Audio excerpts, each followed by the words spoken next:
Italie. Ils ont été envoyés par le bureau Lubavitch dans notre ville de Lyon pour donner des shiurim. Ils donnent des cours toute la journée. C'est extraordinaire, ils donnent de leur temps, tout ça évidemment bénévolement. Ils sont 6. Ils sont en permanence à la yeshiva Lubavitch, rue Francis de Pressensé, à côté de l'école de Benarem. Et leur mission, pendant un an, ils donnent des shiurim à tous ceux qui veulent. Téléphone, il prend un cours de Gemara, un cours de Chassidut, un cours de Shulchan Aruch, un cours de Chumash. Moi-même, une fois par semaine, j'ai la chance d'apprendre avec le jeune Simon, d'apprendre Gemara. Hier, on était ensemble. Et ils donnent leur vie, ils donnent leur temps, tout leur temps, encore une fois, de façon tout à fait bénévole. Et ils quittent leurs parents, ils quittent leur yeshiva, ils quittent tout pour pouvoir, c'est vraiment un vrai messire de Nefesh, pour donner du judaïsme, pour donner de la Torah, pour donner de la lumière. Par rapport à l'étude de la Torah, sans effleurer ce que va nous dire après aussi, puis ah oui, je vais présenter aussi, je ne t'ai pas présenté. J'ai lu une petite histoire du Rabbi qui est très intéressante. Il y avait un juif de famille chassidique qui détestait l'étude de la Torah. Mamash, il n'aimait pas du tout s'asseoir. Vous savez, dans notre peuple, il y a des gens qui aiment plus bouger, avoir des actions, faire des mitzvot. Dans le bouquet avec le Blav, ce sont les Hadassim, et lui, il n'aimait pas du tout étudier la Torah. C'est un homme qui faisait beaucoup de bonnes choses. Par contre, s'asseoir et étudier la Torah, c'est pas qu'il n'aimait pas, il détestait. Alors ses amis lui ont dit, écoute, pourquoi tu devrais demander au Rabbi Bracha pour avoir du goût, Au début, il n'a pas accepté, il a dit, bon, on est d'accord, ok, je veux bien. Il a dit au Rabbi carrément, voilà, écoutez, Rabbi, je n'aime pas du tout m'asseoir, je n'aime pas étudier. Le Rabbi lui a dit, écoute, le conseil que je te donne, étudie 5 minutes par jour, mais pas plus, que 5 minutes par jour. Et bracha vatzlacha. Mais pas plus que 5 minutes. Bon. Il est sorti des rideaux, il était content, il dit bon, ça va. Vous savez, des fois, devant un rabbi, le rabbi aurait pu lui imposer des choses. Il a dit que 5 minutes. Et là-bas, il a dit ben, ça va, c'est pas difficile. C'est quelqu'un qui travaille beaucoup. 5 minutes, on les trouve, tout le monde les trouve vivants. Parce que là, on va passer une heure ici à étudier. Donc 5 minutes, tout le monde les trouve. Et donc le lendemain, il a commencé, il a ouvert un Gemara, parce que c'est quelqu'un qui avait appris la yeshiva. Il avait pris ce qu'il a pu apprendre. Et il commence à étudier. Il passe 2 minutes, 3 minutes, 4 minutes. Et il voyait qu'il avait envie de continuer. Et il voit la montre 5 minutes, il arrête. Il m'a dit 5 minutes, j'attendrai pas plus que 5 minutes. 5, c'est pas 6, c'est pas 7, 5. Voilà, premier jour. Le lendemain, pareil, surlendemain. Et ce qu'il se rendait compte, ce qu'il est en train de voir, c'est qu'il est en train de prendre du goût à l'étude. Et il veut étudier plus que 5 minutes. Alors, il va voir son copain, il dit, écoute, puisque maintenant, tu vois, quelque part, tu vas transgresser ce que le rabbi t'a dit, va voir le rabbi, voir ce qui est. Demande-lui la permission d'étudier plus. C'est pas UBS, c'est pas un truc de. C'est une vraie histoire, je vous raconte, hein, c'est pas un truc de. Pour vous amuser, c'est une vraie histoire. Il va voir le rabbi, il dit voilà, rabbi, voilà, j'apprends 5 minutes, mais c'est pas assez, 5 minutes, ça passe trop vite. Alors, qu'est-ce que le rabbi pense, qu'est-ce que je dois faire maintenant? Il dit, tu sais, quand on étudie la Torah, il n'y a pas de. J'ai pas de réponse. Toi, tu as une question, mais en réalité, la réponse, elle dépend de toi. Si tu as envie d'apprendre plus, c'est pas apprendre plus. Et comme ça, pas au début, comme ça, en imposant un laps de temps court, petit à petit, il a appris, après il a appris tous les jours, 2-3 heures par jour, avec plaisir. Au début, pour lui, c'était une contrainte, et ensuite, c'est devenu véritablement avec plaisir. Alors, on va dans la paracha de la semaine, paracha qu'on va lire ce Shabbat, c'est la paracha Beau, dans laquelle on nous parle de la sortie d'Égypte, et on nous parle également de les trois dernières macotes, 3 dernières plaies, dont le but, ce n'était pas uniquement de punir les Égyptiens, c'était d'abord de leur faire reconnaître qu'il y a un Dieu, qui dirige le monde, et également de faire également que le ministère ait également la crainte de Dieu en voyant toutes ces macotes. La maca qu'on voit aujourd'hui, la 9e maca, c'est Rocher, l'obscurité. Il y a un lien avec ce que j'ai dit avant. Il y a un lien avec ce que je vais dire après. La maquette de recherche, c'est quoi? C'est que Dieu, il a fait qu'il y a des ténèbres très très épaisses. Une nuit, mais très profonde, que tous les Égyptiens, pendant 3 jours, les 3 premiers jours, alors c'était vraiment des ténèbres, mais beaucoup plus profondes que la nuit, comme le dit Rachid. Et après, pendant 3 autres jours, les ténèbres, c'était mamach des murs. C'est-à-dire que quelqu'un était, comme là où vous êtes assis, il était assis pendant 3 jours, il ne pouvait pas se lever. Il était coincé pendant 3 jours. Ça, c'était comme ça pour les Mitzvahs, pour les Égyptiens. Et pour les Juifs, il y a hors de Mojotam, il y avait de la lumière. Il y avait de la lumière, il n'y avait aucun problème d'obscurité, ils voyaient comme en plein jour. Ça leur a permis d'aller regarder dans les maisons égyptiennes pour aller voir tout ce qu'ils ont comme or et argent pour pouvoir ensuite leur demander, avant de quitter l'Égypte, parce que c'est une mitzvah que Dieu leur avait donné, de dépouiller complètement l'Égypte. En tout cas, chez eux, il y avait or, on dit, la lumière de Mojotam. C'est quoi or? Aujourd'hui aussi on est en Galoute, aujourd'hui aussi on est en Égypte, aujourd'hui encore Mashiach n'est pas encore là pour l'instant. On est dans une très grande recherche, très grande obscurité. C'est quoi cette lumière dont ont bénéficié les Juifs en Mitzrayim? C'est la lumière de la Torah. Parce qu'il y a toujours eu de la Torah en Mitzrayim, tout le temps. Et donc c'est pareil. Si on veut, dans cette période de recherche Kafoud Mechoupal, une obscurité double et redoublée, si on veut véritablement avoir de la lumière, avoir de l'espoir, avoir du bonheur dans ces quelques temps, derniers instants du Galoute, les temps de Mashiach, il faut étudier la Torah. Alors si on ne peut pas étudier 2 heures, on apprend 5 minutes. Mais vous allez voir, une fois quelqu'un m'a demandé au Rabbi, il a dit j'ai un quart d'heure pour apprendre la Torah par jour. Qu'est-ce que je vais apprendre? Chassidut ou Gemara? Le Rabbi a dit apprends Chassidut. Et pourtant la Gemara c'est la base de la Torah. Il a dit quand tu vas utiliser un quart d'heure pour apprendre Chassidut, tu auras envie après d'apprendre un quart d'heure Gemara. Et ça donc, si vous voulez, ça c'est l'enseignement, un des enseignements, il y a beaucoup d'enseignements dans la paracha de Bo, des enseignements beaucoup plus profonds, mais ça c'est un des enseignements. Et ce soir, on a le mérite d'étudier, justement, vous êtes là tous venus pour écouter un cours de Torah, bien sûr, il y a une raison. Ça c'est la raison, toujours en plus, quelque part, toujours un peu un prétexte, mais il y a la raison, bon, il y a un sgir, mais on n'empêche que vous avez, chacun d'entre vous êtes sortis de chez vous, de votre confort, certainement il fait plus chaud chez vous à la maison, de vos habitudes, et vous êtes venus écouter un cours de Torah. Et le cours de Torah donc, est donné, alors Yossi, je vous le présente en quelques mots. Bon, pour moi c'est Yossi, après on peut l'appeler, il est arabe aussi, c'est une banoute. Hein, oui, voilà, il a passé la semaine arabe. Donc lui, il a son parcours un petit peu, il était à l'Échila de Benoît, qui est une Échila très connue à côté de Paris. Et ensuite, tu sais New York, ouais. En Israël, la Torah Temet, donc chez Kuntrabad, là-bas, il y a Yerushalayim. Combien de temps il y a Yerushalayim? 1 an, et puis ensuite il est aussi à New York. Et là, il va nous parler du Rabbi Lubavitch. Pourquoi il va nous parler du Rabbi Lubavitch? Lui-même, il va vous le dire. Mais il y a des dates très très importantes. Maintenant, je laisse parler. On l'applaudit très fort. Et que Dieu l'aide à conduire de plus en plus. Et que le Torah Pérot de ce soir, ce soit pour lui encore un tremplin de plus dans sa chérite. Tu peux t'asseoir. Tu peux t'asseoir. Pour la réfouach Shlema de Hadassah Messaouda Batsara. Le réfouach Shlema pour Hadassah Messaouda Batsara, également pour, si tu me permets, Yitzhak Raïm Ben Rachel. Et Myriam Batisha. Myriam Bat Aïcha. Et également une bonne santé pour tous ceux qui sont en bonne santé. Alors, je ne sais pas où. On peut poser, parce qu'il faut parler à ça. Si on peut.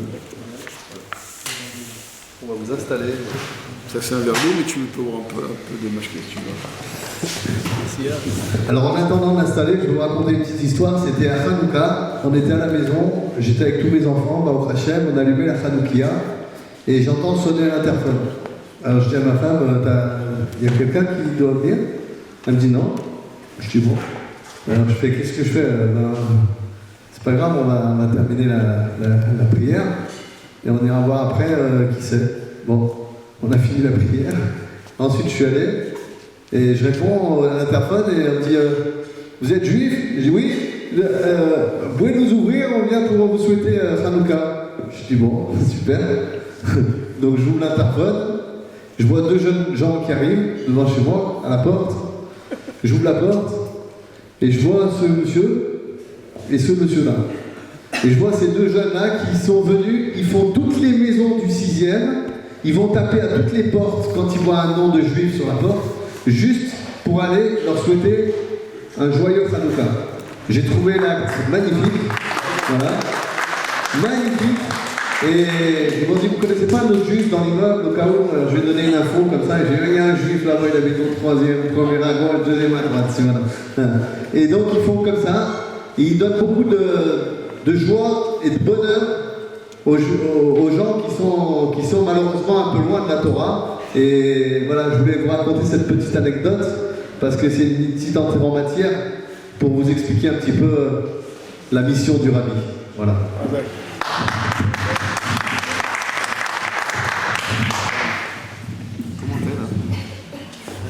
T'es bien ou pas?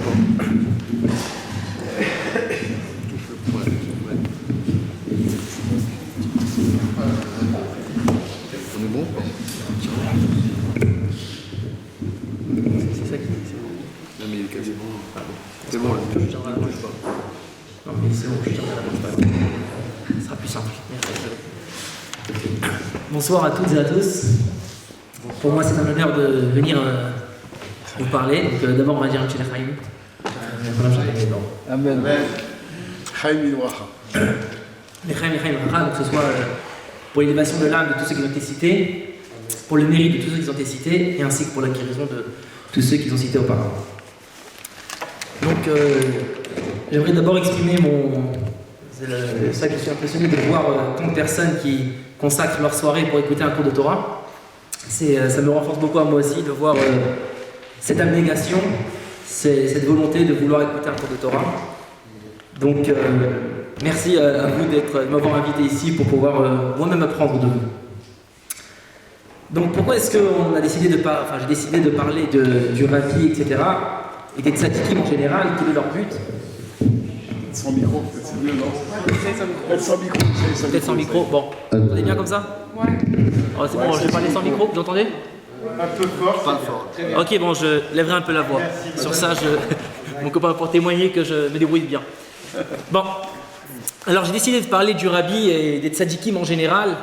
Pourquoi? Étant donné qu'aujourd'hui on était le premier jour du mois de Shvat, Rosh Chodesh Shvat, et dans 10 jours, le Yud Shvat, le 10 Shvat, c'est le jour du décès du précédent Rabbi de Lubavitch, qui était le beau-père du rabbi actuel, enfin le dernier rabbi qu'il y avait. Donc son beau-père est décédé le 10 Shvat, donc c'est la date qui arrive bientôt, mercredi prochain. Et jeudi, le 11 Shvat, c'est le jour où le rabbi a repris le mouvement Lubavitch, donc c'était un an après, le lendemain de la date. 1950. Voilà, donc le précédent rabbi est décédé en 1950, et le rabbi a repris le mouvement en 1951, le 11 Shvat. Donc c'est pour cela, étant donné qu'on s'approche de cette date, c'est l'occasion de parler, c'est quoi un rabbi? C'est quoi le décès d'un rabbi? C'est quoi le but d'un rabbi, d'un tzaddik en général? On va parler aussi de c'est quoi le fait qu'on demande des brachot à un tzaddik, c'est quoi l'impact que ça a, en quoi est-ce que ça aide, c'est quoi la raison de le faire. Et à la fin, on va parler aussi de la vie du précédent rabbi, étant donné que ce sera le jour de son décès, et quel est l'enseignement que ça a pour nous dans notre vie au quotidien. Vous savez l'importance que, j'imagine que vous avez dû le voir dans votre entourage, l'importance que ça a, les tzadikim, les rabbis, tout l'honneur qu'on leur accorde, et ça qu'eux ils nous donnent. Donc, il faut comprendre comment ça se fait qu'on puisse accorder tellement d'importance à un tzaddik, à quelqu'un qui est, après tout, un être humain. C'est quoi? Qu'est-ce que lui représente? Quel est son but? Pourquoi est-ce que nous, on a un intérêt? Quel intérêt pour nous de s'attacher à lui et de prendre de ses enseignements et de boire de ses paroles? Il y en a beaucoup qui se demandent la question, comment ça se fait qu'on peut tellement s'approcher d'un tzaddik? Après tout, ça ressemble, Chazé Shalom, si on puisse s'exprimer ainsi, à un peu de l'idolâtrie. Comment ça se fait qu'on peut accorder tellement d'importance à un tzaddik? Donc, pour relater un peu tout ça, tout ce fait-là du tzaddik, la première fois qu'on a vu l'attachement des juifs à un tzaddik, c'est avec Moshe Rabbeinu. Moshe Rabbeinu, c'est le premier tzaddik du peuple juif où le peuple juif s'est attaché à lui. Avant ça, il y avait Avraham, Yitzhak, Yaakov, les 12 tribus, etc. Mais il n'y avait pas de peuple juif qui s'était attaché à leur maître. La première fois qu'on voit ça, c'est chez Moshe Rabbeinu. Moshe Rabbeinu, c'est la première personne, le premier tzaddik que les Juifs se sont attachés à lui. C'est écrit dans la Gemara, et ainsi c'est rapporté dans le Shulchan Aruch, dans le code de loi juive. Lorsqu'on commence à enseigner à un enfant la Torah, donc dès son plus jeune âge, dans sa tendre enfance, on commence à lui apprendre des versets de Torah, l'un après les autres. Le premier verset qu'on commence à lui apprendre, c'est Torah Tziva Lanu Moshe, Morasha Keilat Yaakov. La traduction, elle est la Torah nous a ordonné Moshe, c'est un héritage pour les enfants, pour Yaakov, le peuple juif qui sont les enfants de Yaakov. Se demande la question, pourquoi est-ce que la première chose que je dois enseigner à un enfant, donc dans le code des lois juives, c'est écrit dès qu'il commence à parler. Donc c'est vraiment dès son plus jeune âge. La première chose que je lui enseigne, sache que Moshe nous a ordonné la Torah. Quelle est l'importance que ça? C'est vrai, Dieu lui a donné la Torah, Moshe nous l'a transmise.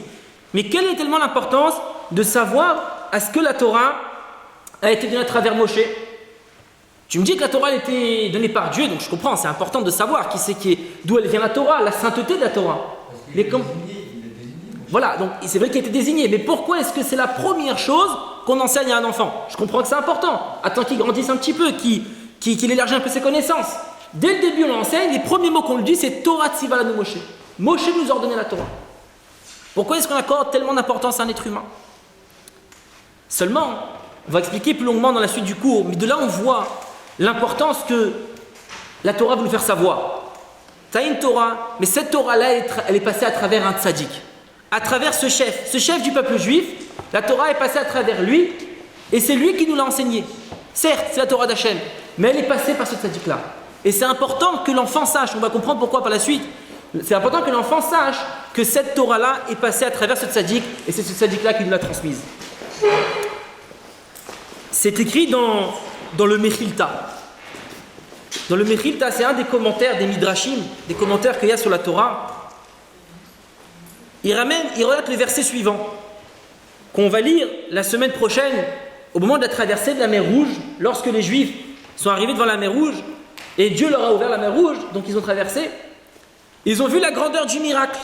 Alors là, c'est écrit un pasouk, un verset que le matin on le lit à la prière, mais si on prête un petit peu attention, il est très étonnant. Vayaminu ba'Hashem uv Moshe avdo. Ils ont cru en Dieu et en son serviteur Moshe.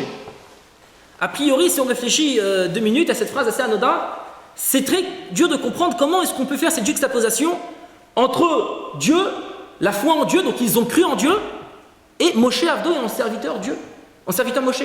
Comment est-ce que c'est possible de faire la liaison, enfin de juxtaposer Dieu, la foi en Dieu, et celle en Moshe? Mais ici on parle d'Akadosh Baruch Hu, celui qui est le créateur du monde. Ici on parle d'un être humain, certes un tzaddik, mais comment est-ce qu'on peut juxtaposer un tzaddik et un être humain, et Akadosh Baruch Hu? Cette question-là, elle demande beaucoup de réflexion. Sur ça, le Mechilta, il dit une phrase qu'on va aussi expliquer plus loin, pour comment bien la comprendre. Mais il dit, c'est pour nous apprendre que tout celui qui croit en le maître du peuple juif, il croit aussi en Dieu. Tout celui qui parle contre ce chef de la génération-là, contre ce Moshe Rabbeinu, c'est comme si qu'il parle contre Dieu. C'est-à-dire, certes, il y a Hachem, il y a Moshe, mais à savoir, il y a Aminu Ba'Hachem ou Moshe Avdo. Ils ont cru en Dieu et en Moshe. Pour accorder de l'importance à Moshe, donc on va comprendre par la suite du cours, c'est quoi exactement cette importance-là qu'on accorde à Moshe. Et à savoir que ça, on va l'expliquer plus loin dans le cours aussi, que ça s'applique aussi à toutes les générations. Après Moshe Rabbeinu, c'était avec Yoshua, avec Shmuel, etc., avec tous les prophètes, et à chaque génération, comme c'est écrit dans la Gemara, Iftach Bedoro, ki Shmuel Bedoro. Iftach, qui était une personne, un tzaddik, mais il était beaucoup moins que Shmuel Hanavi, qui était beaucoup moins que Shmuel le prophète, mais on dit, Iftach, dans sa génération, c'est comme si tu dirais Shmuel dans sa génération. C'est-à-dire, chaque génération, il y a son maître. Dans chaque génération, il y a son dirigeant, son tzaddik. Plusieurs tzaddikim, mais il y a le tzaddik qui se démarque plus. Comme c'est écrit dans le Zohar c'est écrit clairement Itpashtuta de Moshe chez Bechol Dara Vedara. Que dans chaque génération, il y a ce qu'on appelle l'extension de Moïse. C'est-à-dire, c'est vrai que Moshe était à une génération, à une certaine époque, mais après ça, il y a Yoshua. C'est écrit que, comme ça Rachid explique dans la Torah, que Moshe était comme une bougie, Yoshua était comme une bougie. Moshe, avec sa flamme, il a allumé la bougie de Yoshua, etc. ainsi de suite. C'est des flammes qui se passent de génération en génération, de tzadikim en tzadikim, qui se transmettent. Et chacun, il a cette importance-là.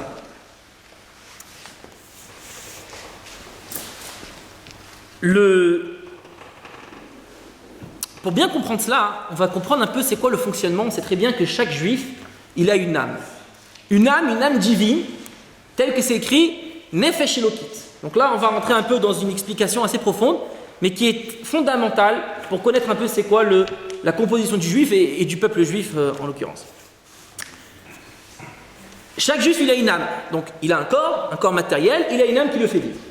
Il a aussi une âme divine, une âme spirituelle, comme c'est écrit dans le Tanya Kadisha, Chelek Eloka Bimal Mamash. C'est une parcelle divine. C'est-à-dire, c'est quelque chose de divin.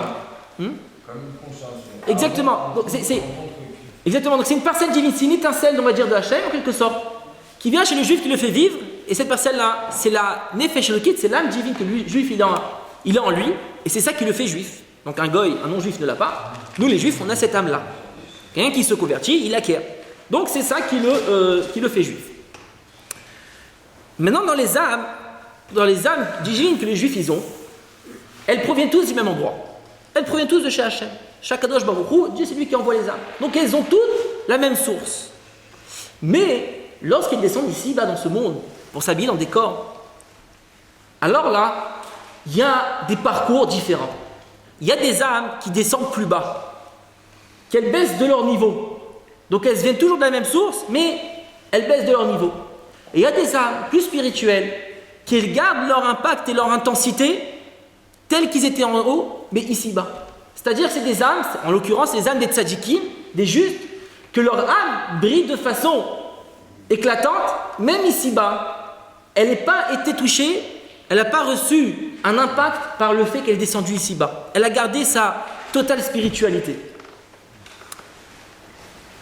Par contre, il y a d'autres juifs que l'âme est descendue un peu plus basse, et comme ça, il y a des niveaux, etc. Donc, bien sûr, pour que ce soit bien clair, ça ne veut pas dire que quelqu'un qui est plus bas, il a une âme plus basse. C'est que, potentiellement, un homme peut devenir toujours plus haut que ce qu'il est. Mais parfois, l'âme, donc elle descend plus basse. Et un tzaddik, son âme, elle reste très élevée, ici-bas dans le monde, mais elle reste très élevée. C'est écrit que le peuple juif, c'est comme le fils unique de Hachem. Donc, nous, on est bien dans des corps bien différents. On se démarque bien différemment, mais on est comme un seul fils de Dieu. Comment ça marche? En fait, il y a des âmes. Les âmes qui proviennent tous du même endroit, c'est comme un seul fils qui forme un seul corps, une seule entité. Mais elles se départagent. Il y a des âmes qui sont le niveau des pieds, qui sont le niveau inférieur du corps. Il y a des âmes qui sont le corps, le milieu. Il y a des âmes qui sont le côté supérieur, etc. jusqu'à ce que ça arrive à la tête. C'est en fait, chaque âme, chaque juif forme une seule entité. C'est pour cela qu'on est totalement unis. C'est pour cela que c'est écrit dans la Torah, entre parenthèses, donc là je vous mets une petite parenthèse, c'est important de la souligner. Ve'afta l'eracha kamocha. Tu aimeras ton prochain comme toi-même. Donc, très souvent les enfants, dès qu'on leur dit ça, au bout dès qu'ils grandissent un petit peu, disent mais comment est-ce que je peux aimer mon prochain comme moi-même? Entre nous. Disons la vérité. Soit moi, soit mon ami qui vit. À qui je vais accorder la vie? On a tous cette tentation de dire, écoute, c'est moi qui vais vivre. À part, bon, on se distingue par ce comportement, par ce don de soi, de dire que c'est mon ami qui va vivre et pas moi. Mais entre nous, on s'aime plus que son ami. Comment est-ce que la Torah peut nous dire, aime ton ami autant que toi? C'est comme quelqu'un qui n'aime pas l'avocat, et je lui dis, écoute, aime l'avocat. Une seconde, je n'aime pas l'avocat, comment est-ce que tu veux que j'aime? La même chose, comment est-ce que je peux dire que j'aime un juif? Et pas un que je l'aime. Je vais l'aimer autant que moi. Seulement la réponse elle est cachée ici. Les âmes, bien qu'elles sont habillées dans des corps différents, mais en fait c'est une seule entité. Les juifs c'est un seul corps. Moi j'aime pas plus mon pied que ma main. Certes, ma tête elle a plus d'utilité que mon pied, étant donné que si j'ai pas mon pied je peux vivre, et si j'ai ma tête je ne peux pas vivre. Mais je n'aime pas l'un plus que l'autre. Et c'est ça le concept de Ve'afta l'eracha kamocha, tu aimeras ton prochain comme toi-même. C'est en fait, tu dois aimer ton prochain parce que ton ami c'est une partie de ton corps. De ton corps spirituel. Donc ça, je ferme la parenthèse, c'est juste pour expliquer ce concept-là. Donc revenons à l'histoire des âmes. Il y a des âmes plus élevées, des âmes moins élevées. Le tzaddik, lui, c'est la tête.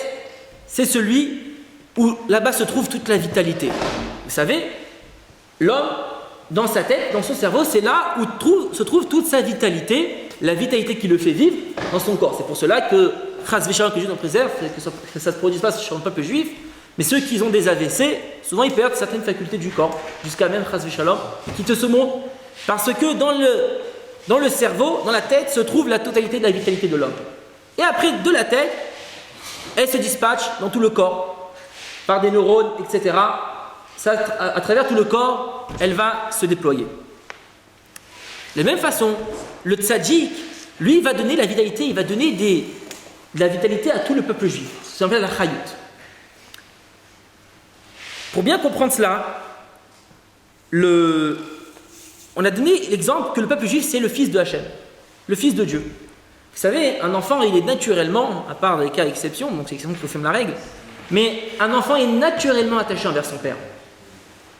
Il est naturellement, il prend la conscience que son père, c'est son père, sans même arriver à un calcul, il sait que son père, c'est son père, il est automatiquement attaché à son père, et à sa mère aussi, donc à ses parents. Cet attachement-là, bien évidemment, il se trouve dans la tête de l'enfant. C'est pas dans le pied, c'est pas le pied qui est attaché vers son père. Dans la tête, l'enfant, il a une conscience, son cœur lui donne envie de s'attacher à son père, et il s'attache à son père. C'est pour cela que c'est important pour les juifs de s'attacher à des tzadikim. Pourquoi? Parce que le tzadik, c'est la tête. Nous, on est les membres. Comment est-ce que nous, on peut s'attacher à notre père que c'est Hachem? Comment on peut se lier avec Hachem? À travers le tzadik. Je vais bien expliquer ça en répétant une Gemara. C'est écrit dans un des versets de la Torah, où le Dov Kabo, on doit se coller, on doit s'attacher avec Hachem. Demande la Gemara, est-ce que c'est possible de s'attacher avec la spiritualité? Avec quelque chose de matériel, je peux m'attacher. Je peux m'attacher à ma chaise, je peux m'attacher à ma table. Mais est-ce que je peux me dire, attache-toi à la spiritualité? Comment c'est possible? Un, c'est du matériel, l'autre, c'est du spirituel. Ce n'est totalement pas compréhensible. Seulement dit la Gemara, quand la davek, betalmidei chachamim, ma'aleh alav hakatuv kilu nidbak beshrina. Tout celui qui s'attache vers les sages, vers les tzadikim, le verset vient le considérer comme si il s'était attaché avec la divinité, avec Hachem. Ce message, il est très fort. Lorsque je m'attache avec le tzaddik, après tout, le tzaddik, c'est un être humain. Il a un corps. Certes, c'est un tzaddik, certes, il a une grande âme, qu'on a dit plus tôt. Mais lorsque je m'attache avec ce tzaddik, c'est comme si je m'attache avec Hachem. Et c'est à travers ça que je m'attache avec Hachem, comme ça dit la Gemara. On va comprendre cela avec ce qu'on a dit avant. L'âme du tzaddik, c'est comme le roche, c'est la tête. La tête, c'est là-bas où se trouve l'attachement vers le père. Donc le fils, lorsqu'il s'attache avec la tête, lorsque le bras est attaché avec la tête, automatiquement, tout mon corps, il est attaché avec mon père. Lorsque, chas shalom, quelqu'un il coupe sa main, sa main, elle n'a plus d'attachement avec son père, étant donné qu'elle est séparée de la tête. C'est lorsqu'elle est liée, là, elle arrive à prendre cette conscience-là. C'est une notion très profonde, mais qui est fondamentale pour comprendre c'est quoi l'attachement qu'on a envers Hachem. Cet attachement-là passe à travers le tzaddik. À travers le tzaddik lorsqu'on s'attache à lui. Et lorsqu'on ne s'attache pas avec un tzaddik, chas v'shalom, il y en a qui tournent le dos totalement les tzaddikim. C'est comme l'exemple avec Korach, Michol Adato. C'est raconté avec Korach dans la Torah et ses 250 personnes, 250 collègues qui se sont révoltés contre Moshe. Ils ont vécu, ils ont reçu de la vitalité. Mais c'est écrit que c'est Miprinat Achoraim. C'est Moshe leur donne la vitalité, mais de façon méprisée. Moshe leur donne par derrière, qui loue, bon, tenez, prenez ce que j'ai à vous donner, voilà. Lorsqu'on s'attache avec un tzaddik, on s'attache pleinement avec Hachem à travers le tzaddik, comme c'est écrit dans la Gemara. Et comment est-ce qu'on peut s'attacher avec un tzaddik? Alors, comment est-ce qu'on va s'attacher avec un tzaddik? Je n'avais pas prévu de parler de ça, mais c'est vrai que c'est important de parler. Comment on s'attache avec un tzaddik? Dans le Zohar, c'est écrit une phrase qui va pouvoir nous aider à comprendre ça. C'est écrit que les Rashi Tevot, les initiales de Anochi, Hachem Elokecha. Anochi, c'est le premier mot des 12 commandements. Dieu dit, moi je suis l'Éternel ton Dieu. Anochi, c'est les initiales de Ana, Nashi, Ktavit, Yehavit. Moi, mon âme, je l'ai écrit et je l'ai donné.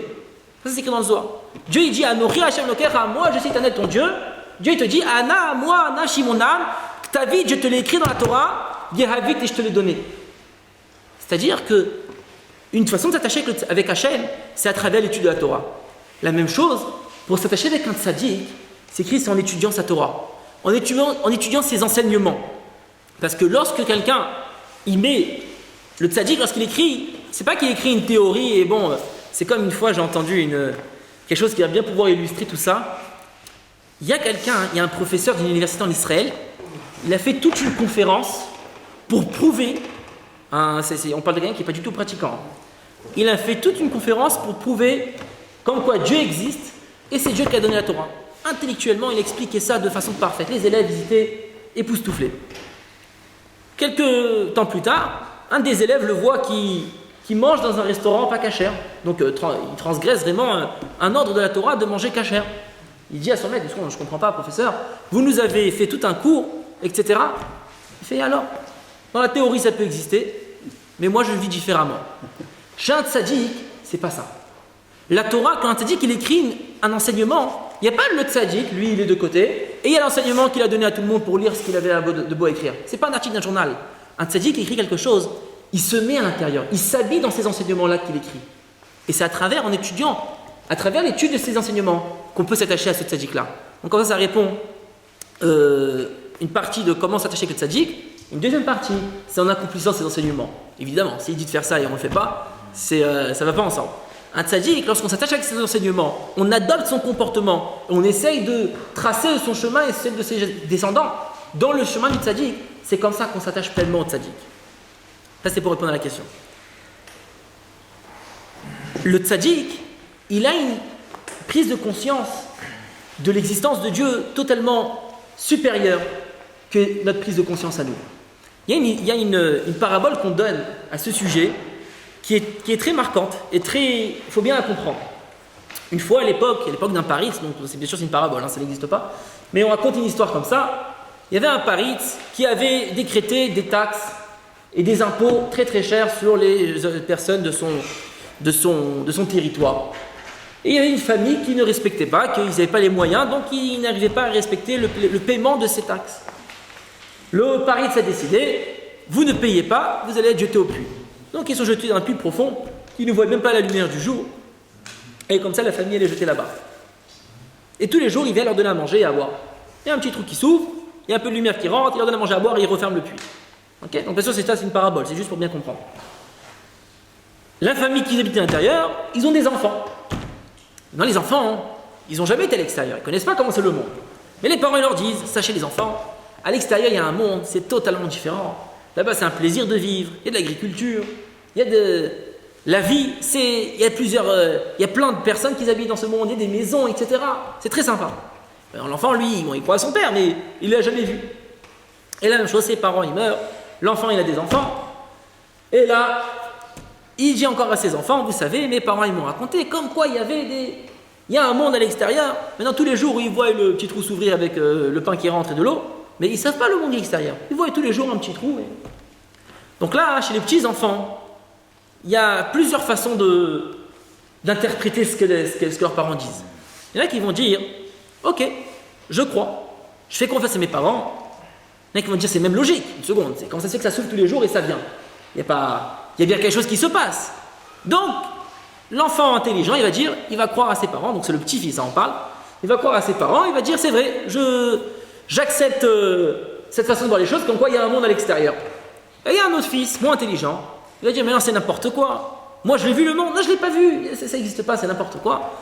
C'est simplement, c'est comme ça, c'est naturel, c'est le hasard, comme disent les chercheurs, c'est le hasard et le bing bang, bref, le pain qui tombe, l'eau, la survie, bref, c'est du hasard.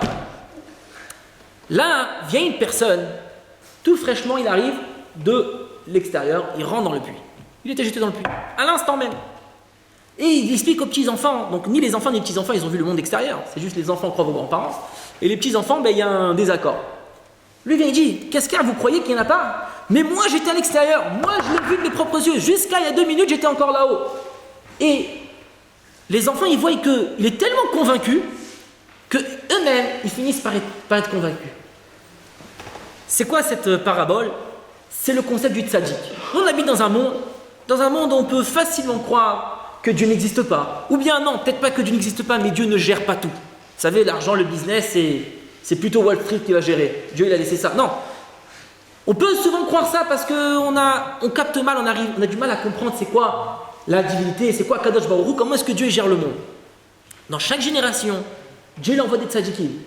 Il envoie des personnes que eux ils ont vues. ils ont vu la divinité. Des personnes beaucoup plus spirituelles que nous, des personnes beaucoup plus élevées, c'est des tzadikim, qu'eux ils nous disent, chers amis, Dieu il existe, chers amis, il faut faire comme ça et comme ci et comme ça. Parce qu'eux ils étaient dans le monde, eux ils voient la divinité. Donc c'est pour cela qu'eux ils arrivent à nous convaincre de l'existence de Dieu et de son impact dans le monde. Ça résume un peu l'importance que ça a de s'attacher avec un tzaddik. Parce que le tzaddik, lui, il a une conscience des choses beaucoup plus élevées que la nôtre. Et c'est lui qui arrive à nous convaincre, et c'est à travers lui qu'on s'attache avec Hachem. On va parler du précédent Rabbi de Lubavitch, donc, pour laquelle on a entrepris ce cours. Le précédent Rabbi de Lubavitch s'appelait Rabbi Yosef Yitzhak, donc en l'occurrence je porte son nom. Il est né en 5640, c'est-à-dire 1880. Il est né en 1880 dans la ville de Lubavitch, d'où porte le nom du mouvement Lubavitch, parce que c'était dans cette ville-là, en Biélorussie. Donc, il a eu un parcours très impressionnant. Dès l'âge de 15 ans, il était déjà mélangé dans les activités communautaires au sein du gouvernement, étant donné qu'à cette époque-là, il y avait beaucoup de pogroms. Et donc, il s'investissait beaucoup pour sauver le peuple juif, pour aider ceux qui étaient en difficulté. Donc, il a une grande biographie. Il a été, à maintes reprises, capturé, il était en prison, emprisonné, étant donné qu'il renforçait trop le judaïsme. Son époque est aussi l'époque du communisme. Donc, il a été plusieurs fois emprisonné, je crois plus de 5 fois. Il était même mis, une fois, la dernière fois qu'il était emprisonné, il était condamné à mort. Pourquoi ? Parce qu'il renforçait le judaïsme. Je sais bien que le communisme, c'est une époque très très difficile pour les juifs de Russie, qui leur empêchait d'accomplir les Torahs et les mitzvot comme il se doit. Donc ils obligeaient les enfants à aller à l'école non juive, de ne pas recevoir une éducation juive. Et ils voulaient que tout le monde soit égal, tout le monde soit la même chose. Donc, ce qui empêchait de pouvoir transmettre le judaïsme. Et quelqu'un qui renforçait le judaïsme, comme ce rabbi Yosef Yitzhak, dont on parle, lui, il avait fondé plusieurs mikvés pour que les enfants dans la pureté. Il avait fondé des écoles, des chadarim, des endroits d'études pour que les enfants puissent apprendre davantage la Torah. Et donc, il a été plusieurs fois recherché par la Yevesek Tsia. La Yevesek Tsia, c'était la section juive de la police du KGB. Dans le KGB, malheureusement, il y avait un groupe de police qui étaient des juifs qui reniaient en Dieu, et qui venaient pour arrêter toute personne qui encourageait l'accomplissement de la Torah. Et eux, comme ils arrivaient à s'infiltrer, malheureusement dans les communautés, c'est des gens qui avaient l'air même parfois pratiquants, ils arrivaient à s'infiltrer facilement dans les communautés et dénoncer tout cours de Torah, toute école qui a été ouverte. Donc bien sûr, tout est fait clandestinement, mais ça restait une époque très difficile. Et lui, le rabbi Yosef Yitzhak, donc il dirigeait le mouvement Lubavitch à cette époque-là, il s'était donné cœur et âme pour pouvoir faire en sorte à ce que chaque enfant qui était dans sa possibilité pouvait recevoir une éducation juive, à pouvoir construire un maximum de vins rituels pour que les femmes puissent se tremper, pouvoir former des rabbanim, des personnes qui puissent dire la halakha, comment faire dans chaque cas, même des shochatim, des personnes qui faisaient l'abattage rituel pour pouvoir manger kasher, etc. C'est connu que le jour du décès d'un tzaddik, toutes ses actions dans ce monde, tout ce qu'il a entrepris, prennent une ampleur encore plus élevée. C'est-à-dire que le jour du décès, nous, les personnes qu'on est encore vivants dans ce monde, on peut se renforcer dans son action. Il y a des tzadikim qui sont démarqués dans tel domaine, donc nous, on peut, ce jour-là, se démarquer dans ce domaine-là. Et cela nous donne des forces pour continuer toute l'année. Un autre tzadik qui s'est démarqué dans tel domaine, dans ce domaine-là, on va pouvoir aussi, le jour de son décès, se renforcer. Le jour de Yud Shvat, le 10 Shvat qui arrive mercredi prochain, c'est le jour du décès de Rabbi Yosef Yitzhak. Rabbi Yosef Yitzhak, il avait fait plein de choses, c'était un grand tzaddik. Mais dans quoi il s'était démarqué? C'était la diffusion du judaïsme dans ces domaines-là. L'éducation, la pureté familiale, manger kasher, étudier la halakha, la loi juive, le code de loi juive, comment pratiquer la Torah et les mitzvot, tel que Hachem nous a demandé.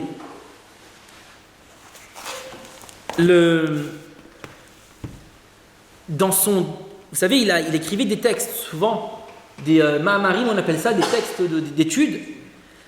Et il avait publié un texte un jour avant son décès. Donc vendredi, il avait publié, il est niftar le jour du Shabbat, Parashat Bo, donc c'est le même parasha qu'on va lire ce Shabbat-là. Et niftar Shabbat matin, à 7h15. il avait publié vendredi un fascicule d'études pour qu'on puisse l'étudier le jour du Shabbat. Donc en fait, il avait publié un fascicule qu'on puisse l'étudier le jour où, finalement, c'est le jour où lui-même il est décédé. Testament. Donc c'est en quelque sorte un petit testament, c'est-à-dire un peu, de là on peut en prendre les dernières connexions, comment s'attacher à lui et quel était son rôle principal dans ce monde. Dans ce texte-là, il ramène une phrase du Midrash qui est très importante à savoir, et c'est un peu la raison pour laquelle Dieu a créé le monde.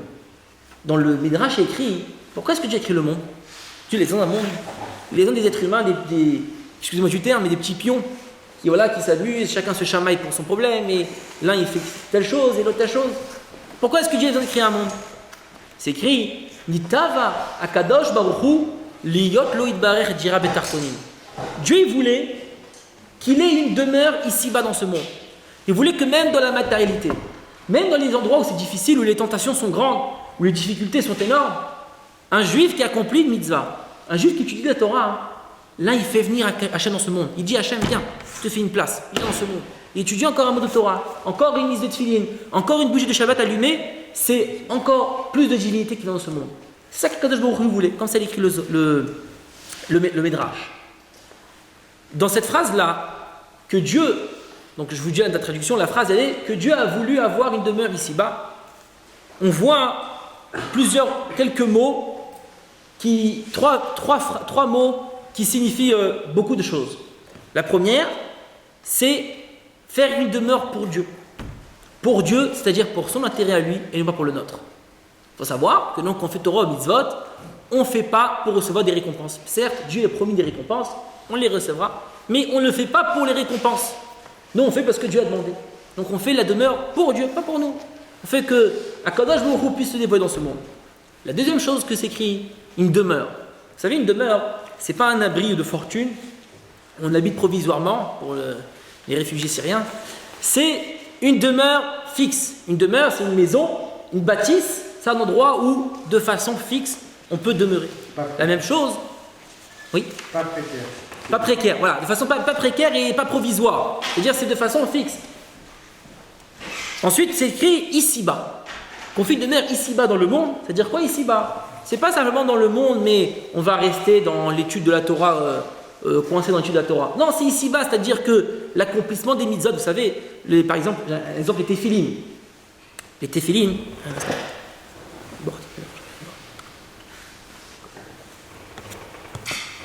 Les téphilines, c'est après tout de la peau d'un animal, c'est fait avec de l'encre, avec des plantes, etc. Donc c'est vraiment le matériel le plus bas, c'est l'animal, on va dire. Même pour quelqu'un qui va insulter Chad Shalom, et quelqu'un qui va insulter un autre, il dit espèce d'animal. C'est vraiment l'animal, c'est la chose la plus basse qui existe. Et on prend cet animal-là, on fait des téphilines. C'est que la Kadosh Baruch Hu, la divinité, elle imprègne même les choses matérielles. D'ailleurs, c'est vrai que les téphilines, elles sont Kadosh. Les téphilines, elles sont saintes. Maintenant, c'est plus un simple morceau de cuir. C'est plus comme le manteau en cuir qu'on porte. Non, là maintenant, ces téphilines, c'est là qu'il y a une divinité dedans. C'est pour cela qu'elles sont Kadosh, elles sont saintes. Dessus, on fait la bracha, on n'a pas le droit de les mettre dans n'importe quel endroit, des endroits inappropriés qu'on n'a pas le droit de les rentrer, par exemple les toilettes, etc. Donc la divinité imprègne de partout. Ça, c'est les trois points qu'on voit dans cette phrase. Une demeure fixe, pour Dieu, c'est pour son intérêt à lui, pas pour le nôtre. Et troisièmement, ici-bas, c'est-à-dire que même dans la matérialité, ça va imprégner. Ces trois points-là, on les voit. Donc ça, de ça, il parle. Le rabbi Yosef Yitzhak, il parle de ça dans le dernier texte qu'il a écrit. Le rabbi nous dit que ça, c'est vraiment pour nous enseigner quel était son point d'intérêt, quel était le chemin qu'il a tracé pour nous. Il nous a tracé, pas de tous les chemins de la Torah, mais particulièrement trois choses dans lesquelles il s'est distingué. Premièrement, de faire tout pour Hachem. De ne pas faire pour soi, pour l'intérêt de Dieu. Dieu, il veut, Dieu, il a demandé, je le fais. Je ne vais pas commencer à réfléchir pourquoi, comment et quand et pourquoi. Non, Dieu a décidé, je le fais. On voit ça que lui, il a été jusqu'à même le don de soi, il a prouvé son abnégation la plus profonde, la plus totale, jusqu'à ce qu'il s'est même mis en danger de mort, tout ça pour Hachem. Donc c'est vraiment pas pour son intérêt, parce que si c'était pour son intérêt, il se serait arrêté avant la peine de mort. Il a fait ça uniquement pour Hachem. La même chose pour nous, c'est un enseignement qu'on doit faire tout pour Hachem et non pas pour la récompense qu'on reçoit par derrière. Deuxième chose, il s'est transmis, il s'est donné pour ici-bas. On a dit de faire une demeure ici-bas. C'est-à-dire quoi ici-bas? Donc là, c'est un enseignement pour nous, et c'est sur ça que je vais m'arrêter pour la fin du cours. C'est quoi il demeure ici-bas. Souvent, donc j'ai donné l'exemple des téphilines, que la dignité imprègne les choses basses. Mais nous, on va l'interpréter dans notre vie au quotidien. Et sur ça, c'est vraiment tout le cours était un but pour pouvoir arriver à ça. Premièrement, c'est l'étude, comment faire les mitzvot. Il y en a qui aiment bien étudier la Torah de façon théorique, comment pouvoir approfondir les textes. Ça reste intéressant, c'est intellectuel, c'est enrichissant. Il faut savoir étudier la Torah aussi, comment l'accomplir au fait de tous les jours. Comment au jour le jour, je puisse vivre cette Torah-là dans mon action concrète, dans mon action matérielle. Deuxièmement, c'est l'éducation des enfants.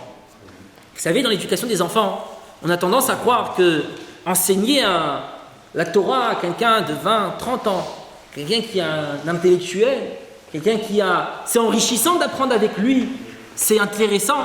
On peut croire que c'est plus important que d'apprendre à lire à un enfant de 5 ans qui vient à peine déchiffrer ses premières lettres de l'alphabet juif. Vient nous apprendre ici que la demeure de Dieu doit être ici-bas. C'est-à-dire quoi ici-bas? Même les choses qui nous paraissent basses à nos yeux. Enseigner à lire à un enfant, s'occuper de l'éducation d'un petit enfant, ça peut nous sembler quelque chose de assez secondaire. Disons que ça passe en deuxième place. Il faut savoir que Dieu a créé ce monde pour que nous, on puisse transmettre à nos enfants, même lorsque les choses qui nous semblent basses, comme un enfant qui est jeune, dès son plus tendre âge, c'est là où on doit commencer à lui enseigner les bases. Sur ça, c'est un exemple qui est connu, mais un peu comme les rails d'un train. Vous savez, les rails d'un train, on peut se dire, bon, 1 millimètre, c'est pas ça qui va changer, le TGV va pouvoir continuer, faire sa route à grande vitesse. Il faut savoir que si c'est 1 millimètre, dès le début, ce sera 2 millimètres après. Après 2, c'est 3, et ainsi de suite, jusqu'à ce qu'on arrive au déraillement. Il faut savoir que l'éducation, elle commence dès le plus tendre âge. Dès l'enfant, à peine il commence à dire ses premiers mots, c'est là, comme on a dit au début du cours, on lui enseigne Torah Tzivalanu Moshe, sache qu'on a une Torah, cette Torah de Hachem, elle a été transmise par Moshe, etc. Dès le plus tendre âge, les enfants commencent à leur apprendre. On ne va pas dire j'attends qu'il arrive à 10 ans, 11 ans, on va le mettre à la préparation à la bar mitzvah, Talmud Torah. Non, c'est pas comme ça que ça marche. Dès le début, un enfant il rentre à la maison, il voit des photos de tzadikim, il voit que des animaux cachers. Vous savez, le rabbi il avait beaucoup insisté à ce que les enfants, on leur donne parfois des jouets avec des animaux ou des vêtements des animaux. Il faut que ce soit des animaux cachers. Pour que l'enfant, depuis qu'il est jeune, il voit que des choses pures. Il ne voit pas des choses impures. Comme ça, il est imprégné de pureté. Et là, comme ça, on a bien réglé les rails depuis le début. Et avec l'aide de Dieu, il va continuer dans ce chemin. Il va pouvoir avancer à grande vitesse pour pouvoir bien continuer ce chemin-là. J'ai entendu une fois quelque chose d'intéressant. Il y a une personne qui voyait que la fin de sa vie s'approchait, donc il allait quitter ce monde. Il voyait qu'il n'avait pas fait grand-chose dans ce monde, mais il voulait laisser une marque, une trace dans ce monde. Quelque chose qui allait être durable, quelque chose qui allait marquer l'esprit de tous. Donc qu'est-ce qu'il a fait? Il a pris une planche en bois massif, il a bien verni, il a fait quelque chose de très joli, d'une grande valeur, un bois Louis XVI, bref. Et il a fait graver dessus son nom. Voilà, un tel fils d'un tel a vécu de telle année à... Bon, il a laissé l'espace libre pour qu'on puisse l'écrire après sa mort. Et voilà, il a planté dans un parc, comme ça, de façon très jolie. Comme ça, il croyait que, bon, au moins, il a laissé quelque chose dans ce monde. Il décède, et cette planche, au bout de quelques années, elle prend la pluie, les hivers, les étés, les automnes, les printemps, le soleil, la pluie, bref, un peu tout. Et bon, on sait très bien que le bois, c'est pas la matière la plus solide au niveau de température. Et elle se détériore jusqu'à ce qu'après quelques dizaines d'années, il n'y a plus aucune trace de cette planche-là, aucune trace de lui. Et une personne un peu plus intelligente, il s'est dit, je vais planter un arbre. Maintenant, pourquoi le premier n'a pas pensé à planter un arbre? C'est intéressant de planter un arbre. Le premier, il s'est dit, je vais planter une graine, mais une fois que je la plante, je ne vois rien. Il n'y a pas quelque chose de concret. Moi, j'ai envie de quelque chose de concret, donc je vais mettre une planche. Le deuxième, il est beaucoup plus intelligent. Il va dire, c'est vrai que moi, ma graine, elle est, au début, je ne la vois pas, ça va pousser doucement. Mais je sais très bien que dans 10 ans, dans 15 ans, dans 20 ans, il y aura un arbre qui va porter des fruits. Et ces fruits-là vont nourrir d'autres personnes. Et avec les graines de ces autres fruits, on va faire encore d'autres arbres. Et ainsi, on va cultiver. Et là, on va arriver au but. Ça, c'est le concept d'éducation. Souvent, les personnes, ils arrivent à un certain âge, ou bien même avant d'arriver à cet âge, ils veulent qu'on puisse se souvenir d'eux dans le monde. À savoir, il faut planter des arbres. C'est écrit dans la Torah, « Ki ha'adam et sasadeh » car l'homme, c'est l'arbre du champ. D'ailleurs, ça tombe bien, dans 15 jours, c'est tout Bishvat, le nouvel an des arbres. c'est ça le message. Donc j'imagine que peut-être dans les prochains cours, ils parleront de ça. Le message, c'est quoi un arbre? L'homme est comparé à l'arbre. Un arbre, il pousse, il grandit, il vieillit, il donne des fruits, des enfants. Et ces fruits-là font d'autres fruits, et ils nourrissent d'autres personnes. C'est ça le vrai souvenir qu'on peut laisser dans ce monde, cette vraie trace-là. C'est justement éduquer des enfants dans le droit chemin, que eux-mêmes en éduqueront d'autres, et éduqueront leurs amis, etc. Et pour finir, vraiment... Ouais. Oh, je suis pas fini. Et alors, c'est quoi l'impact du rabbi dans tout ça? Donc, on va parler de ça, on va rajouter ça à la fin. Parce que bon, pour l'instant, tu ne vas pas beaucoup parler du rabbi Lubavitch. Ouais, alors j'ai parlé surtout de c'est quoi le but d'un... J'ai parlé... Bon, pourquoi le rabbi, par exemple, il est tellement connu? Qu'est-ce qui fait son succès? Qu'est-ce qui fait son action? C'est quoi son action dans le monde? C'est quoi le travail d'un chagar, etc. Bah, alors si maintenant... Ils sont... Bon, c'est très triste, tout ce que tu as dit, mais je crois que... je crois qu'ils veulent plutôt plus de paresse, quoi. Alors, pour parler du rabbi, vous savez, c'est très vaste, c'est très large. Il y a 100 fins de livres qui ont déjà été imprimés, j'imagine encore d'autres qui vont être imprimés.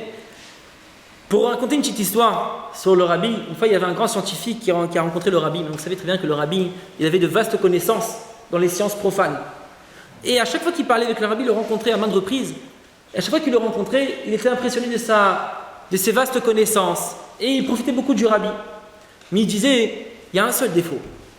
Comme ça, il a interprété ça en tant que défaut, étant donné que lui, il était athée. Il disait, il y a un seul défaut. C'est lorsqu'on parle de la foi en Dieu, le rabbi il est comme un enfant de 5 ans. Il croit en Hachem totalement. Cette phrase, elle est très très forte. Cette histoire, elle nous semble assez anodin, mais elle exprime quelque chose de très profond. On peut être la personne qui a le plus de connaissances, que ce soit en Torah, que ce soit en sciences profanes. Le rabbi s'est démarqué bien plus que toute personne dans le monde. Mais ce qu'il s'agit de la foi, de la émouna dans Hachem, le rabbi se démarquait précisément comme un enfant de 5 ans qui croit en Dieu sans rien que depuis, tu vas lui dire une seconde, mais ce bonbon-là, non rien, l'enfant il croit en Hachem, on lui a inculqué dans la tête qu'il y a Hachem, il croit en Hachem. En parlant de l'action du rabbi, je me rappelle maintenant d'une autre histoire. Le rabbi, avant qu'il prenne, donc avant l'année 1951, donc il a repris le mouvement Lubavitch, il avait quelques heures dans la journée où il travaillait dans une société américaine d'ingénierie. Et donc les personnes, ils voyaient que le rabbi se démarquait il se distinguait par son comportement. Ils voyaient que c'était quelqu'un qui était vraiment d'élevé, quelqu'un de saint. Ils voulaient à tout moment essayer d'entrer en discussion avec lui pour voir exactement qu'est-ce qu'il revendique, c'est quoi. Mais à chaque fois le rabbi travaillait discrètement. Dès que ça arrivait le moment où il pouvait il partait, il allait étudier. Donc une fois, le dirigeant d'entreprise, il a dit, je vais organiser une réunion de tout le comité, de toutes les personnes qui travaillent, tous les employés, et on va faire un tour de table, on va poser des questions. Donc bon, ils ont dit ça au rabbi, le rabbi était contraint de devoir y rester. Lorsqu'il commence la réunion, le dirigeant voulait poser une question au rabbi. Maintenant, il ne voulait pas lui poser directement. Donc il a dit, j'ai posé une question, on va faire un tour de table, et chacun voit sa réponse. Et là, il a demandé la question suivante. Comment vous voyez le monde dans 50 ans? Donc bon, on parle ici d'ingénieur, donc chacun a sa petite idée dans la tête, comment est-ce qu'il voit le monde, comment est-ce qu'il aimerait le voir plutôt. Lorsqu'ils sont arrivés autour du rabbi, le rabbi il a dit quelque chose de très très fort. Il a dit, dans 50 ans, je vois le monde où dans chaque endroit où un juif veut se renseigner sur le judaïsme, il puisse trouver un endroit et une personne adéquate pour pouvoir se renseigner sur le judaïsme. Et là on voit comment lorsque le rabbi a pris la tête du mouvement Lubavitch, il a envoyé des messagers. Donc maintenant, on en est à plus de 4500 couples qui sont partis dans tous les 4 coins du monde. Dans n'importe quel pays que vous allez dire, comme on dit partout, il y a Coca-Cola, il y a Lubavitch. C'est le rabbi l'a envoyé de partout pour qu'à chaque endroit où un juif il veut se renseigner, poser une question, il veut pouvoir pratiquer, il a envoyé quelqu'un qui pouvoir se soucier de lui. Il y a une histoire sur ça. Il y a encore combien de temps? C'est le début là. Il y a une histoire, non, peut-être pas. Juste pour finir, il y a une histoire où il y avait une île à côté de l'Australie, en Océanie, là-bas à côté de l'Australie, il y avait une petite île où il y avait une fois une petite communauté qui était une trentaine de membres, totalement ignorants, et il y avait quelqu'un qui était le Chazan, qui lisait la Torah et qui lisait la Tfila, donc il savait lire, c'était le seul, et bon, il l'utilisait en tant que rabbin. Il faut bien faire l'amalgame, un rabbin et un Chazan, c'est pas totalement la même chose. Mais bon, là c'est une petite communauté. Ils n'étaient pas très équipés, donc on parle de ça il y a 45 ans, 50 ans. Donc ils n'avaient pas le choix, ils sont restés avec leur Chazan. Une fois leur Chazan, il devait partir. il devait changer de pays, il devait déménager. À ce moment-là, il y avait un ingénieur israélien, pas du tout pratiquant, qui avait déménagé dans cette île-là pour pouvoir avancer dans son travail, dans sa recherche. Et donc, lorsque la communauté, ils ont appris qu'il y a une personne qui est israélien, donc automatiquement qui sait lire hébreu, qui est là, ils ont sauté sur l'occasion. Ils ont dit, viens, tu vas être notre Hazan, tu vas être notre rabbin. La personne a dit, une seconde, même moi je ne suis pas du tout pratiquant, et je ne crois même pas en tout ça, et je n'ai même pas envie d'accomplir. Comment est-ce que vous voulez que... Ils l'ont supplié, ils l'ont demandé de toute leur force. Il a dit, bon ok.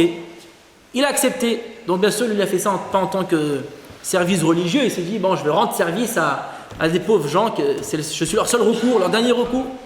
Et comme ça, ils faisaient la tefila, ils faisaient la Torah. Et comme ça, ils continuaient. Et cette personne-là, au fur et à mesure du temps, elle commençait à brûler d'envie d'accomplir davantage. Et donc connaître davantage dans la Torah. Maintenant, comment est-ce qu'ils pouvaient faire dans cet endroit lointain? Il n'y avait même pas de téléphone. Voyager, c'était compliqué et coûteux. Et vraiment, ce couple-là, il commençait à se renforcer, mais ils avaient du mal, ils n'avaient pas les moyens pour se renforcer. C'est pas comme ici à Lyon, Baruch Hashem, il y a des synagogues, il y a des rabbanim comme Rav Elie qui organisent des cours, etc. pour pouvoir, avec les chekroun, pour pouvoir diffuser la Torah. Donc là, ils étaient tout seuls. Lui, c'était le plus chacham, c'était le plus qui connaissait le plus. Mais bon, après tout, il savait que lire. Et comme ça, c'était très douloureux pour eux. Et au bout d'un moment, il voit quelqu'un apparaître dans sa synagogue, un beau jour, une personne barbue, avec un chapeau qui rentre dans la synagogue. Lui, il était impressionné.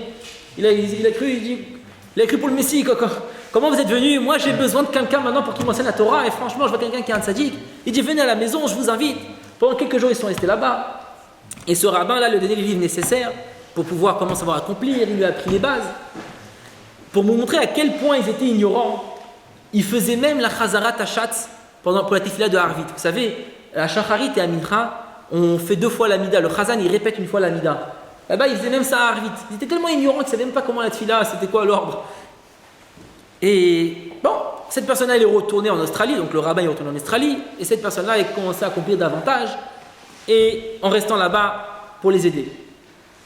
Plusieurs dizaines d'années après, il y a 2 filles qui se rencontrent, qui étaient à l'école, et une des filles raconte, vous savez, mon père, il était dans une île, et il raconte toute l'histoire. C'est un ingénieur israélien qui est venu habiter là-bas, il n'avait pas de rabbin, il est devenu rabbin. Et un jour, une personne est venue lui dire, est venue dans la synagogue et lui a appris la Torah. L'autre fille, elle dit, quoi? Il dit, mais cette personne-là qui est venue, c'est mon père. C'est le rabbin de Sydney. Alors là, bon, bien sûr, c'était impressionnant comment les 2 filles se sont rencontrées. Donc la fille de l'Israélien lui demande, mais comment ton père il est arrivé d'un coup dans cette île, il n'avait rien à faire là-bas? Il dit, c'est le Rabbi Lubavitch qui lui a demandé d'arriver là-bas. De là, on voit, c'est bon, c'est vrai que le Rabbi Lubavitch, il a su comment une personne voulait. C'est pas ça le grand miracle. C'est vrai, on sait très bien que le Rabbi, il savait des choses, c'est le roi Kodesh, c'est l'Esprit Saint, les tzadikim, ils savent des choses que nous, on ne sait pas. Mais la force, elle est, comment on voit comment le Rabbi, il s'est inquiété. Quelqu'un, il voulait absolument chercher la Torah, il voulait absolument en apprendre davantage, pour en accomplir davantage. Le Rabbi lui a envoyé la personne adéquate à cet endroit-là pour qu'il puisse lui enseigner la Torah. Et c'est ça le Rabbi. Le Rabbi, c'est... Il y a des personnes qui essayent de dire un Rabbi, c'est quoi? C'est un génie en Torah. Là qui disent c'est quelqu'un de très gentil, là qui disent que c'est quelqu'un de charismatique. Chacun donne son interprétation. Mais avant tout, il faut savoir qu'un Rabbi, c'est une tête. Une tête donne la vitalité à un corps. Elle donne dont le corps il a besoin. Le pied a besoin de vitalité, la tête lui donne. La main a besoin. La tête elle donne à la main. Et il s'inquiète. Et c'est ça pour répondre. C'est quoi un Rabbi? C'est ça. C'est pour cela que bon, arrive le jour de Yud Shvat, le 10 Shvat, le jour du décès du précédent Rabbi. Et le 11 Shvat, c'est le jour où le Rabbi a repris à nouveau le mouvement Lubavitch. C'est un grand jour, c'est un jour spécial. C'est un jour où on peut s'attacher davantage aux tzadikim. Que c'est eux qui, comme on a vu au début du cours, c'est eux qui nous permettent de s'attacher avec Hachem. C'est la tête, c'est eux qui nous dirigent, c'est eux qui nous donnent la vitalité pour pouvoir s'attacher avec Hachem davantage et d'en accomplir davantage. Ceux qui ont des questions peut-être. Est-ce qu'il y a des questions?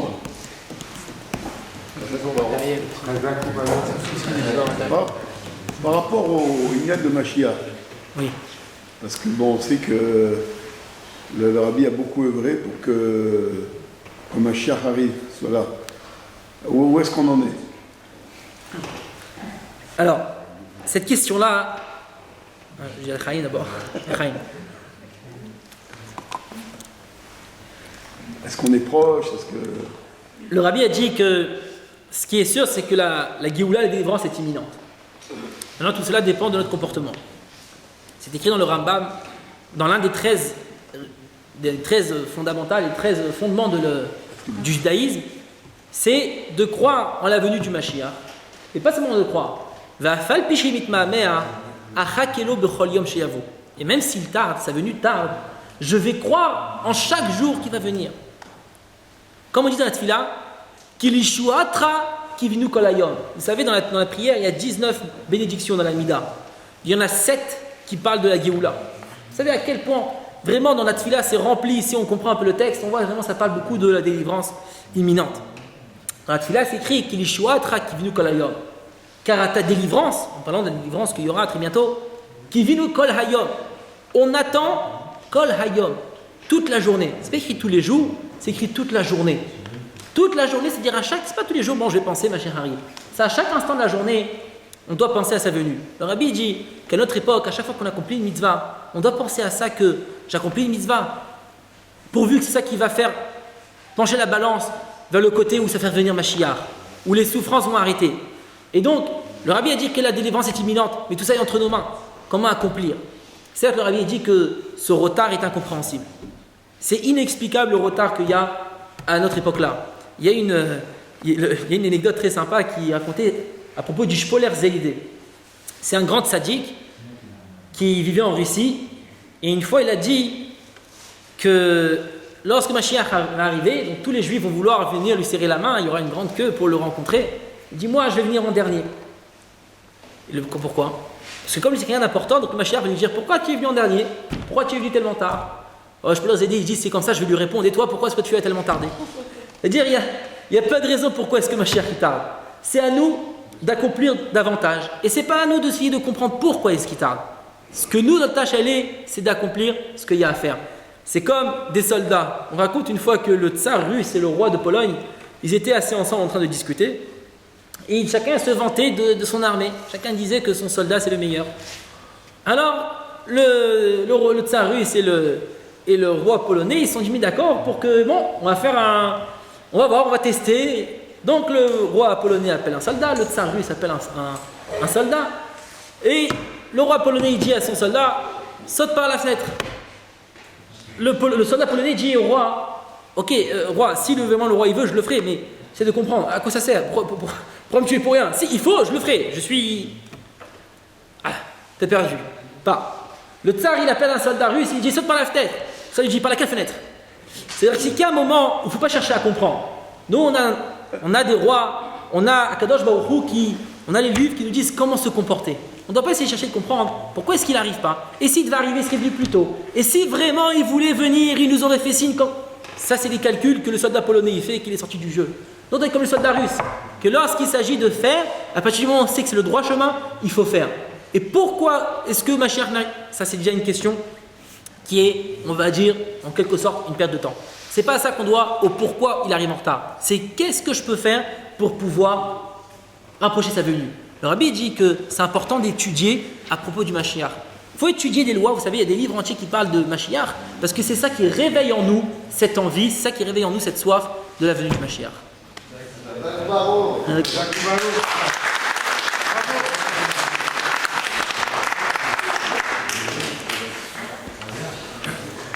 Merci beaucoup pour ce plaisir. cours. Avec grand plaisir. Merci à vous pour votre attention. Donc c'est très important maintenant, sur tout ce que vous allez manger et boire, de faire une bracha et d'avoir la kavana de penser que c'est pour l'élévation de la neshama de Fortuné Messaouda Bat Melea. Donc si vous voulez, on pourra vous le répéter au fur et à mesure, mais à chaque fois vous faites une bracha sur... voilà. Alors au menu ce soir, vous avez du riz cantonais avec du poulet caramélisé et de la soupe chinoise et puis des petits apéritifs. Voilà. Encore merci à nos amis qui nous ont offert la Souda. Merci au Rav. Merci beaucoup. Au plaisir de se revoir. Et rendez-vous la semaine prochaine, Bezrat Hashem.